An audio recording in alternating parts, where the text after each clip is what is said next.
Eh bien, bonjour tout le monde. Premièrement, Sébastien et moi, ça nous fait très plaisir d'être là avec vous aujourd'hui. Puis d'ailleurs, Sébastien, vous ne l'avouera pas, mais c'est un objectif de carrière, je pense, pour toi de, Ah, de tout à te fait, présenter avec tout à moi ce fait. matin. Trêve de plaisanterie, maintenant que j'ai votre attention, on a un plan de match assez simple pour vous aujourd'hui. Notre présentation va viser à répondre à deux grandes questions. Premièrement, on va regarder ensemble pourquoi on devrait s'adapter au stress de chaleur, mais surtout, on va passer beaucoup de temps à regarder avec vous comment on peut s'adapter à cette problématique-là, et ce, dès maintenant. Mais avant de pouvoir s'adapter, Véronique, encore faut-il comprendre le stress thermique. C'est un peu l'objectif de cette diapositive-là, où ce que vous devez savoir, c'est qu'une vache laitière, donc je ne sais pas, attendez, une vache laitière, elle va être confortable lorsqu'elle va se situer à l'intérieur de cette zone de thermoneutralité-là. C'est dans cette zone-là que la vache va avoir le moins d'efforts possible pour être capable de maintenir constante sa température corporelle. Et elle va réussir à le faire malgré des conditions environnementales qui sont relativement changeantes, donc ce que vous avez en bas. Et elle va le réussir donc grâce à un équilibre entre l'énergie de son métabolisme, qui est à son plus faible et relativement constant également, qui va être en équilibre avec les gains, les pertes de chaleur provenant de l'environnement. Donc, pour que la vache puisse bien se thermoréguler, elle a besoin d'évacuer par différents mécanismes de transfert de chaleur l'excédent d'énergie qui va lui provenir tout simplement de ses aliments. Et ces différents mécanismes de chaleur-là vont être de différentes natures, soit de type chaleur sensible, soit de type chaleur latente. Au niveau de la chaleur sensible, ce sont les trois mécanismes que vous voyez en jaune à votre droite.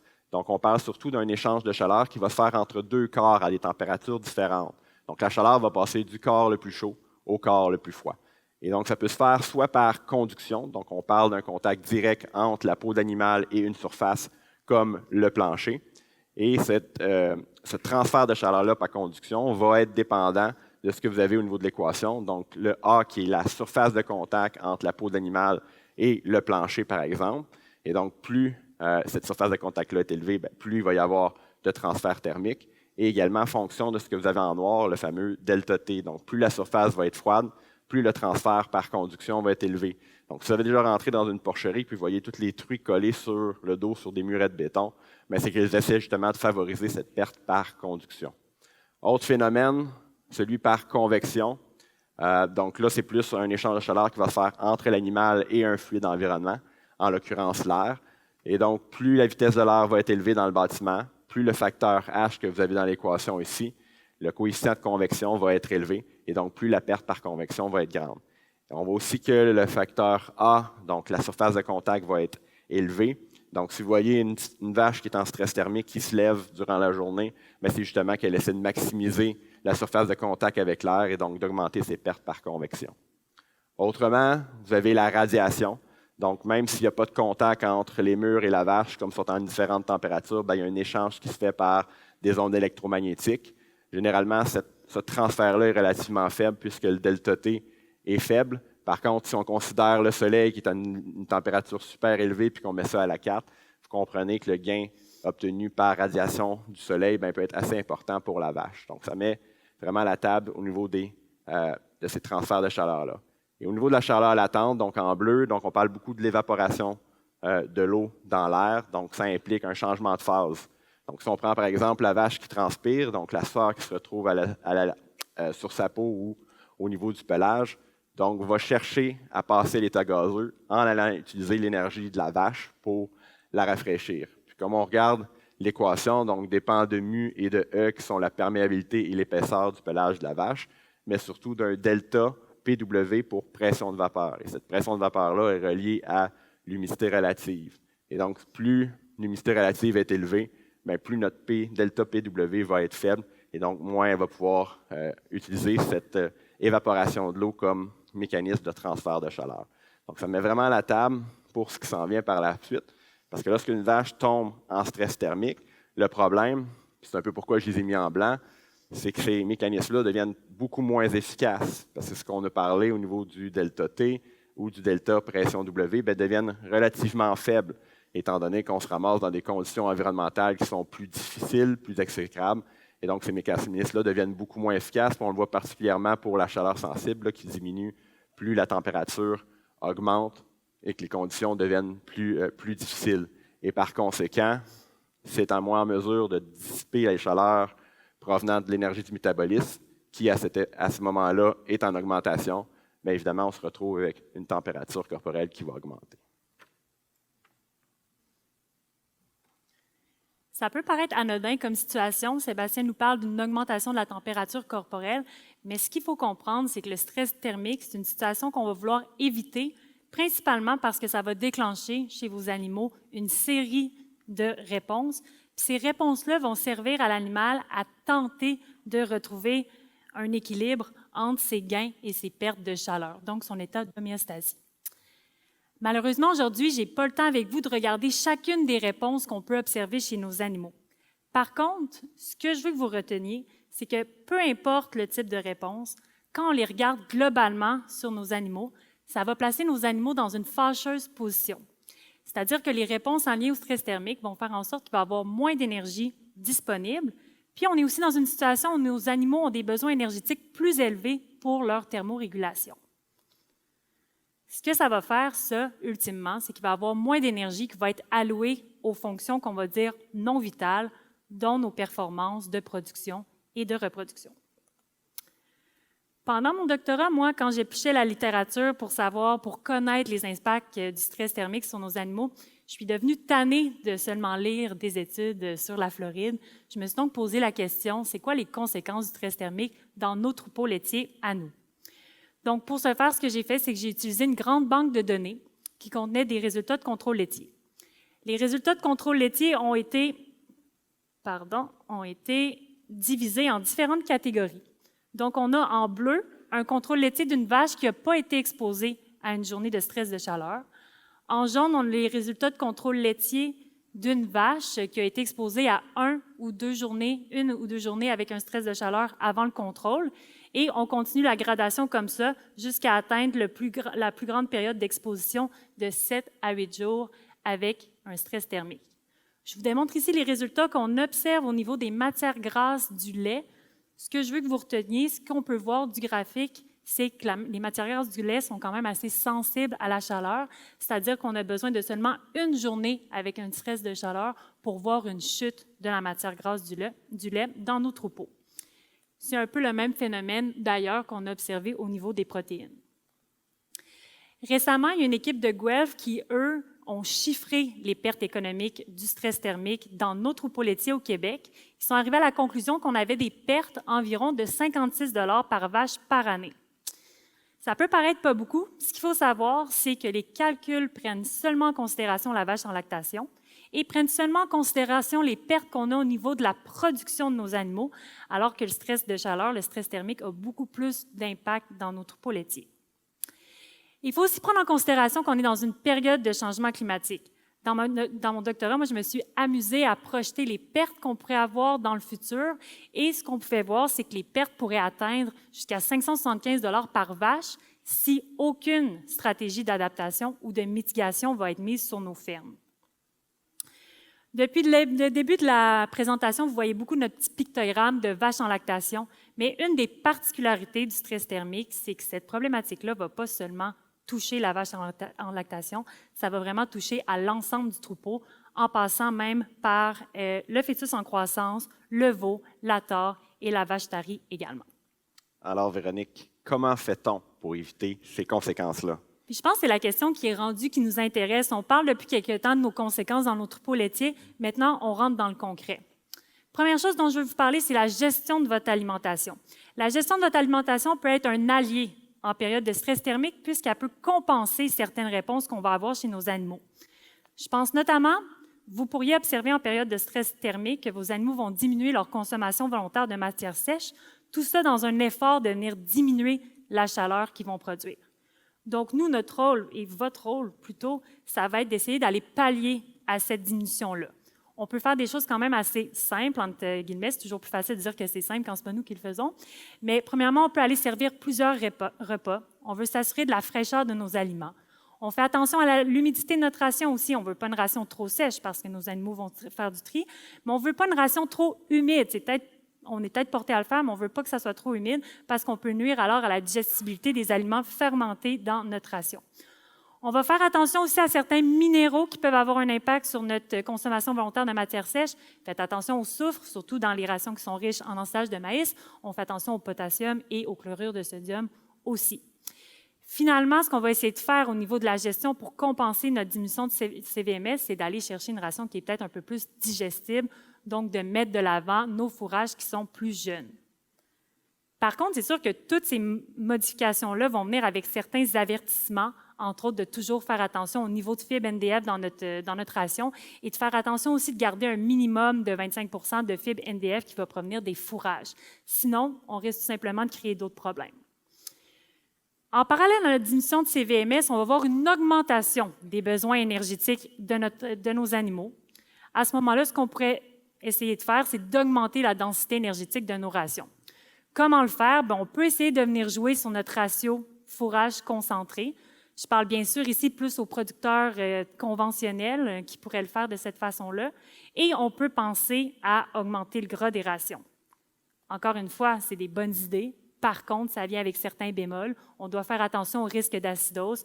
Puis on sait que le gras, on est quand même assez limité tant qu'à son inclusion dans nos rations pour maintenir la santé de nos animaux. Il y a plusieurs autres comportements d'alimentation qui vont être modifiés chez nos animaux. Je pense notamment à l'augmentation du nombre de repas. Donc, l'animal va aller s'alimenter plus souvent, mais il va consommer des plus petits repas. On va voir aussi un temps d'alimentation qui va être augmenté pendant les périodes les plus fraîches de la journée. Ce que je vous conseille à ce moment-là, c'est bien sûr de toujours aller repousser la ration. Une mangeoire vide, un animal ne peut pas s'alimenter. On veut aller repousser la ration. Je vous mets un petit signe malaisé sur ma diapositive parce que c'est facile à dire, mais je vous rappelle que nos animaux vont s'alimenter dans les périodes les plus fraîches, donc principalement la nuit et le matin. C'est important alors d'aller repousser la ration à ce moment-là. Un autre signe qu'on va voir chez nos animaux, c'est qu'il y a une augmentation en besoin en eau, ce qui est très, très important pour la thermorégulation de ceux-ci. Ce qu'on va vous conseiller de faire, c'est d'aller vérifier si vos débits ne sont pas limitants pour vos animaux. Donc, on pense à un débit qui est plus élevé que la normale. Alors, pour les abreuvoirs en tube, on va viser d'un 18 litres par minute. Les abreuvoirs collectifs, on peut aller jusqu'à 40-42 litres par minute. Puis, faites attention à la propreté, s'il vous plaît, de vos abreuvoirs et à la qualité de l'eau. Ça arrive des fois qu'on ne porte pas attention, puis on peut se retrouver dans des situations comme celle-ci. On peut aussi, en stress de chaleur, en stress thermique, être porté à aller augmenter les vitamines, les minéraux et à utiliser certains additifs alimentaires pour venir compenser à certaines réponses physiologiques qu'on va voir chez les animaux. Je pense entre autres à l'inflammation, à la réaction immunitaire, au stress oxydatif et à l'excrétion de potassium et de sodium qui va être beaucoup plus élevé en conditions de stress thermique.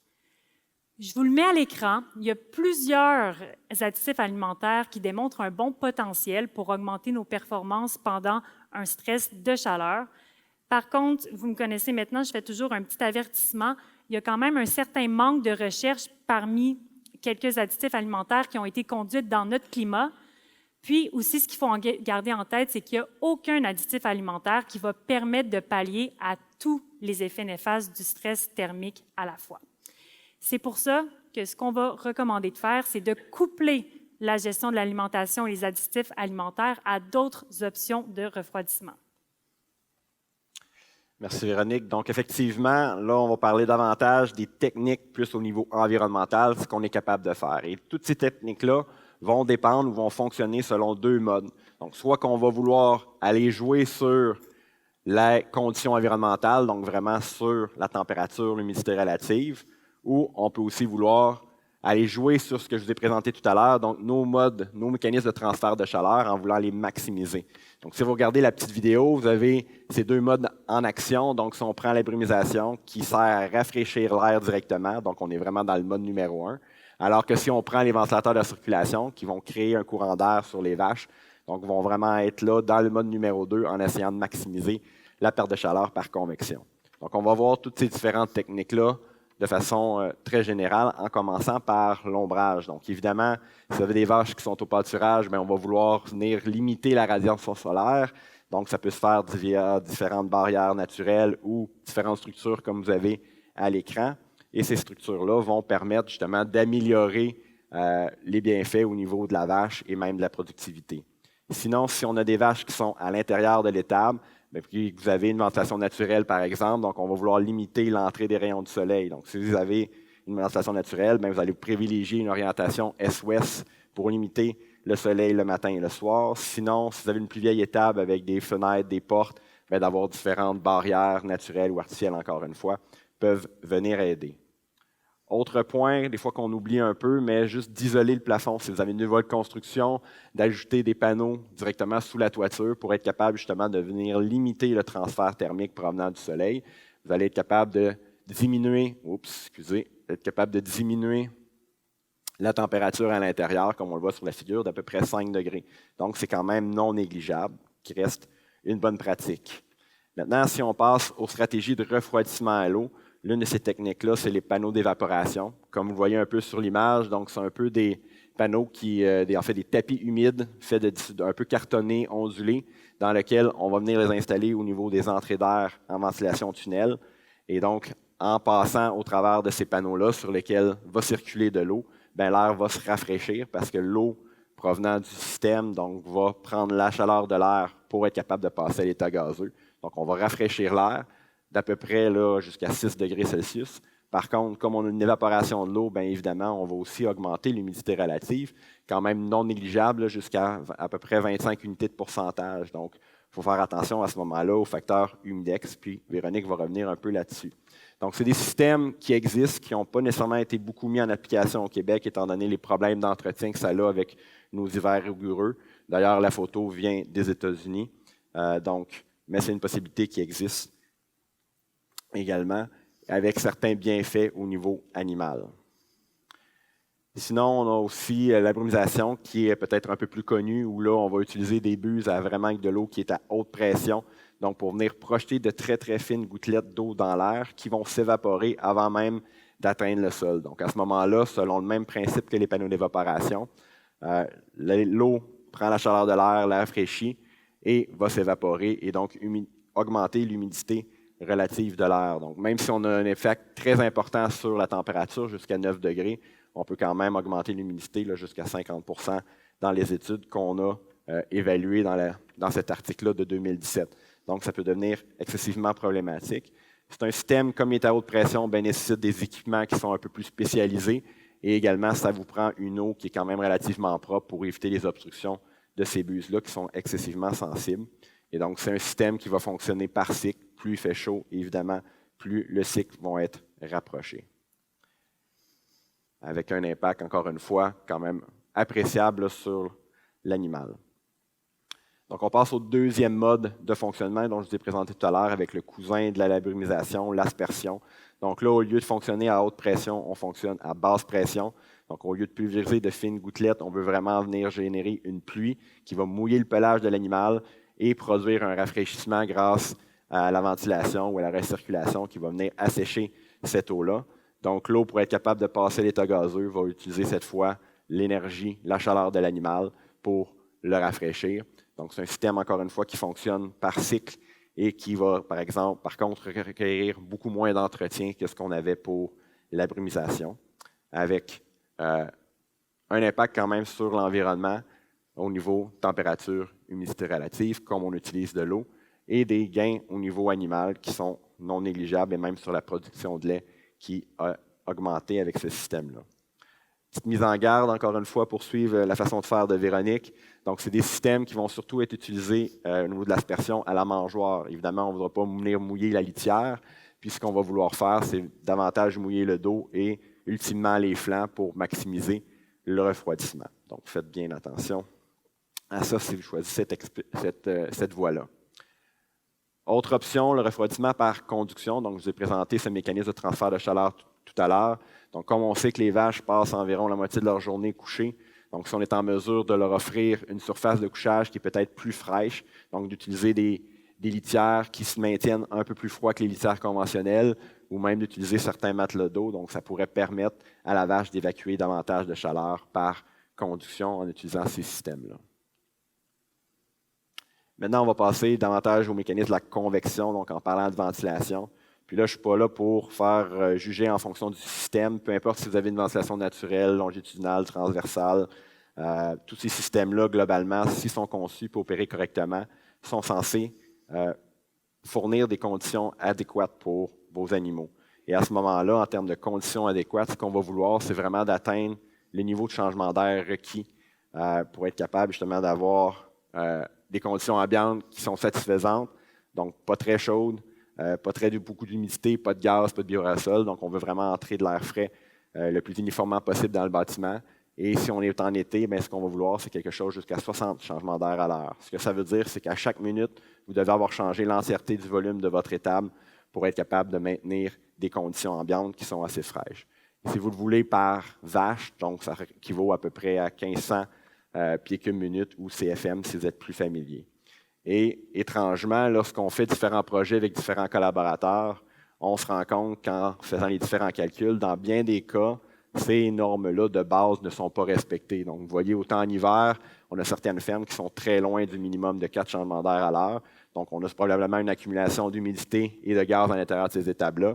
Et même chez nos collègues américains, dans certains cas, on est loin du minimum de 40 changements d'air en été. Donc, évidemment, on peut se retrouver avec certaines problématiques. Donc, c'est simplement d'ajuster correctement la ventilation pour venir atteindre ces niveaux-là qui sont suggérés. Au niveau de l'opération, il y a des règles de bonne pratique. Donc, évidemment, si vous pensez installer une ventilation naturelle, d'éviter toutes sortes d'obstructions alentour. Donc, ça reste un peu niaiseux, mais quand même, il faut y penser. Puis, si on est au niveau de l'aménagement intérieur de vos étables, d'éviter le plus possible les obstructions. Donc, que ce soit de bien positionner la cabane à robot ou la cabane d'entreposage des aliments. Donc, si c'est une étable en ventilation tunnel, donc avec une cabane en plein centre. Donc, avant, il y avait des gros problèmes de points morts où est-ce qu'on voit les vaches qui sont couchées. Là, c'est une photo qui était prise en hiver. Alors, ils ont installé des ventilateurs de circulation pour venir justement brasser l'air à ce moment-là. Donc, faites attention à ces éléments-là. Autre point qu'on oublie souvent, simplement de nettoyer les ventilateurs. Donc, l'encrassement est reconnu par la littérature là, pour avoir une baisse d'efficacité. Donc, si on cherche à avoir notre 1500 CFM par vache, si on a un ventilateur qui est encrassé, évidemment, il ne pourra pas fournir le débit pour lequel il a été, évalué et conçu. Donc, nettoyez cela pour maintenir l'efficacité de vos systèmes. Ce que je parle depuis tantôt, c'est beaucoup de ventiler l'entièreté de l'étable, d'avoir des changements d'air, mais il ne faut pas oublier chacune des vaches qui se situe à l'intérieur de cet environnement-là. Donc, chaque vache a son micro-environnement bien à elle, et il faut aussi s'assurer que dans cet environnement-là, les vaches sont confortables. Puis ce qu'on suggère souvent en situation de stress thermique, c'est d'aller chercher des vitesses d'air de l'ordre de 1 à 2 mètres secondes pour être capable justement à la vache de pouvoir utiliser le mécanisme de la convection, du transfert de chaleur par convection pour évacuer l'excédent de chaleur. Donc, très important. Puis, évidemment, ces vitesses d'air-là vont pouvoir nous assurer d'éviter certains points morts à l'intérieur de l'étable qui sont aussi à éviter. Et c'est pourquoi, dans les dernières années, on a vu beaucoup des installations de ventilation tunnel pour la ventilation estivale, parce que justement, ce système-là permet d'atteindre ces vitesses-là de façon théorique. Donc, si on compare par rapport à une ventilation transversale, en prenant, c'est un peu fort en mathématiques, donc le débit est égal à la vitesse fois l'air. Donc, en passant à une ventilation tunnel avec une entrée d'air qui est sur le côté le plus court, donc A diminue. Donc, pour garder le même débit, ça veut dire que V est plus élevé. Donc, c'est pour ça que ces systèmes-là ont eu beaucoup d'intérêt dans les dernières années, justement, pour aller chercher ces vitesses d'air-là. Le gros problème avec ces systèmes-là, c'est que les premières vaches, près des entrées d'air, vont subir le refroidissement aérien causé par cette vitesse d'air-là. Par contre, l'air, pas plus fine qu'une autre, va chercher le chemin le plus court pour se rendre jusqu'au ventilateur. Donc, généralement, elle va passer au-dessus des vaches ou dans l'allée de circulation. Et donc, il y a très peu d'air qui va passer au niveau des allées d'élevage. Et donc, les vaches qui se retrouvent à la fin, qui n'ont pas la chance de subir le contact avec l'air au départ, risquent quand même de souffrir de stress thermique. Et donc, c'est pour ça qu'il y a des nouveaux systèmes aux États-Unis, dans les grosses vacheries. On en voit aussi un peu au Québec. Donc, ils utilisent le principe de la ventilation tunnel, mais dans l'autre sens. Donc, en installant des bâtiments qui sont presque carrés, avec des toits très bas, donc on est en mesure maintenant de faire une circulation d'air à cette même vitesse-là, mais avec de l'air qui passe entre chacune des vaches, donc pour un meilleur refroidissement par convection. Donc, ça, c'est pour les systèmes de ventilation généraux. Si vous avez vraiment une vieille étable, c'est peut-être pas possible de passer à ces systèmes-là. Donc, pour atteindre ces vitesses-là, on va surtout regarder du côté des ventilateurs de recirculation. Il existe globalement deux grosses familles, donc les fameux ventilateurs à panier à cadre ou les gros ventilateurs de plafond, donc qui fonctionnent soit à fort volume, faible vitesse ou faible volume et vitesse élevée. Généralement, dans la littérature, on va privilégier ceux d'en haut parce qu'ils vont nous permettre justement d'aller atteindre ces vitesses-là. Généralement, les ventilateurs de plafond vont avoir des vitesses un peu plus faibles. Donc, au niveau du refroidissement aérien, ce ne sera pas nécessairement les meilleurs résultats. Puisqu'on voit ici, justement, avec des données quand même super intéressantes au niveau de la productivité des animaux. Vous avez ici une représentation un peu de pourquoi ces ventilateurs-là permettent une bonne vitesse d'air sur chacune des vaches, donc dans chacun des micro-environnements des vaches de notre étable. Donc, on voit qu'en les positionnant un peu inclinés avec un 10 fois le diamètre à l'opposé, donc on voit qu'on réussit à bien ventiler chacune des vaches. Et il y a une démonstration qui a été faite justement à l'Université du Wisconsin où, même avec un ventilateur qui n'est pas nécessairement à 100%, d'aller atteindre quand même au moins 200-400 pieds minute, qui est l'équivalent de notre 1 à 2 mètres seconde. Donc, ces ventilateurs-là sont super efficaces. Récemment, Sébastien et moi et d'autres collaborateurs, on s'est posé la question à savoir comment et si les vaches étaient refroidies au Québec pendant l'été. On s'est donc basé sur les résultats d'une enquête provinciale qui avait été menée par Lactanet, où il y avait quand même 44% des troupeaux laitiers québécois qui ont participé. Nous, ce qu'on voulait savoir, comme je vous disais, c'est au-delà du système de ventilation, est-ce qu'il y a des options de refroidissement qui sont mises en place par nos producteurs et productrices? Ce qu'on s'est rendu compte, c'est qu'il y avait 23% des répondants qui ont rapporté utiliser une option de refroidissement qui est autre que le système de ventilation, je vous rappelle. On voyait également qu'il y avait une plus haute adoption des systèmes de refroidissement dans les étables à sabulation libre. Et ce qui était très frappant dans nos résultats, c'est que 95% des répondants qui ont rapporté utiliser une technologie de refroidissement utilisaient les ventilateurs de recirculation dont Sébastien vient de vous parler. Alors, la question qui tue, quand doit-on agir, Véronique?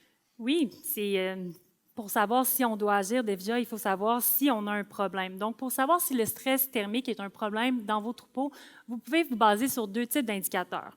On a les indicateurs qu'on va dire animaux et on a les indicateurs qui sont environnementaux. Pour ce qui est des indicateurs animaux, ce que je fais référence, c'est tout changement qu'on peut observer avec nos yeux au niveau de nos animaux qui sont en lien avec le stress thermique. On peut penser, entre autres, à une chute de production. Par contre, c'est un peu difficile de dire si une chute de production est strictement liée au stress thermique. C'est pourquoi le taux de respiration de nos animaux devient de plus en plus populaire, entre guillemets, dans les recherches. Pourquoi? Bien, c'est une mesure qui est déjà non invasive et on commence à avoir des seuils qui sont associés à une chute de la production de lait. Donc, un taux de respiration de 60 respirations par minute pourrait être néfaste pour les performances de nos animaux.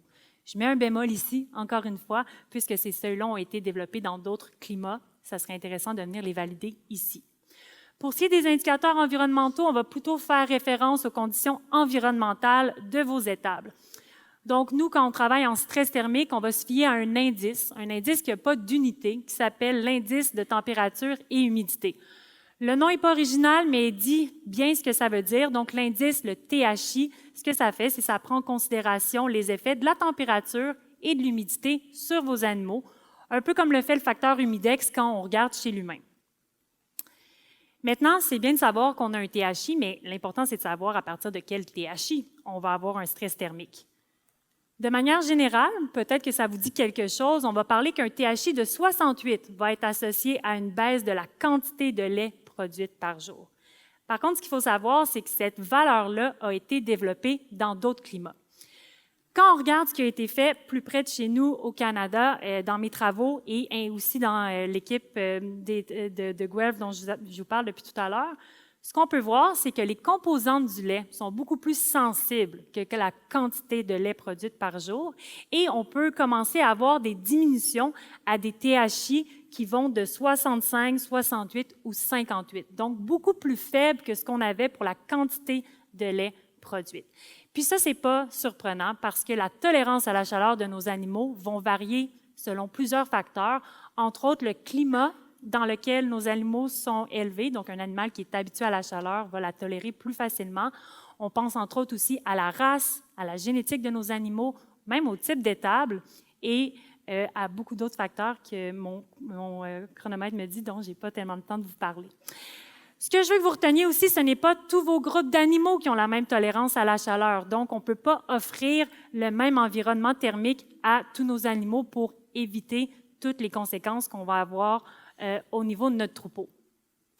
On voulait terminer une petite minute avec un cas complètement concret qu'on a eu cet été. Il y a plusieurs producteurs, productrices qui se sont prêtés au jeu d'aller caractériser l'environnement thermique de leurs étables. Donc, ce qu'on a fait, et quand je dis « on », je vous parle d'Alexandra Boucher et de Marie-Michel Derry, qui sont deux étudiantes avec qui j'ai la chance de travailler. On est allé placer des capteurs d'humidité et de température sur les fermes, sur 11 fermes qui étaient réparties dans la province.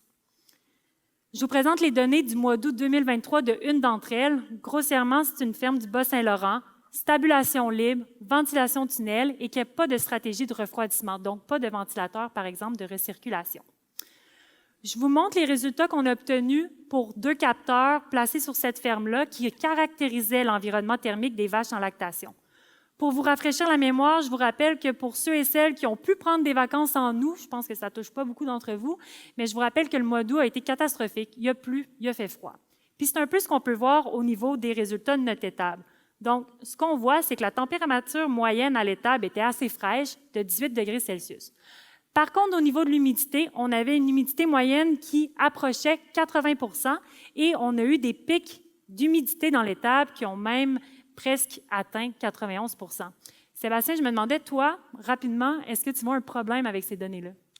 C'est sûr qu'on n'a pas toutes les données, mais à première vue, en général, normalement, au niveau de l'humidité, on va s'attendre à se situer dans la fourchette entre 50 et 80, donc des pics à 90 veut probablement dire, comme on avait un environnement qui était relativement humide, donc on avait un système de ventilation qui fournissait probablement pas assez pour rejeter à l'extérieur l'humidité excédentaire, donc probablement qu'on n'atteignait pas nécessairement les taux de changement d'air dont on a parlé tout à l'heure. D'ailleurs, ce problème d'humidité-là va se refléter au niveau de notre THI. On voit que le THI moyen était près de 64. Il a varié de 59 à 69.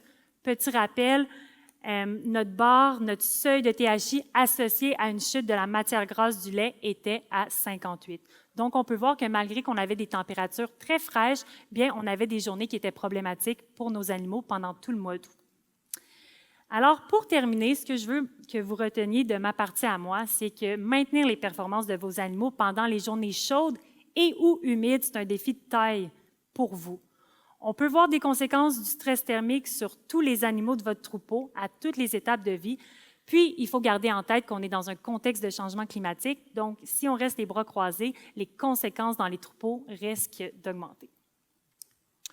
Et pour ma partie, on a vu différentes méthodes de mitigation des stress thermiques. Donc, Véronique va parler notamment qu'il y a certaines solutions au niveau alimentaire. Je ne reviendrai pas nécessairement là-dessus. Puis sinon, en fonction des résultats de Véronique, on a aussi vu que généralement, les étables québécoises semblent avoir ce qu'il faut pour être capables de contrer les stress thermiques. Il suffit simplement de garder en tête les différentes bonnes pratiques dont je vous ai parlé tout au long de ma présentation. Et je vous quitterai en vous disant que tout ce qui est stratégie refroidissement à l'eau, c'est à prendre avec un bémol, à utiliser en cas d'absolunicité.